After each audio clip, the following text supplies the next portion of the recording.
సత్యం ఎగిరే పక్షుల రెక్కల దలిసి విహరించరా సమస్తం వెనకడుగేసే ఆలోచనల అత్తులు జరగాలి ఉదయించే సూర్యపు కిరణ వల్లెను వెలుగులు వంచాలి ఈ విశ్వమంతా నీ గెలుపును చూస్తూ నింబెరపోవాలి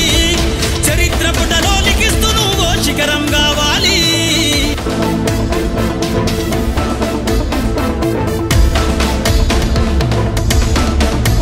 ధ్వని పలికించే డప్పు శబ్దమల్ల వినిపించాలే నీ విజయం పారే నదిలా నువ్వు దాటుకెళ్ళాలి ఒక్కో సమస్య తీరం దీపపు సమును చూసి నువ్వు నేర్వాలి ప్రసరించే కిసారం వీచే పవనంలా సాగిపోవాలి నలు దిక్కులను నిరంతరం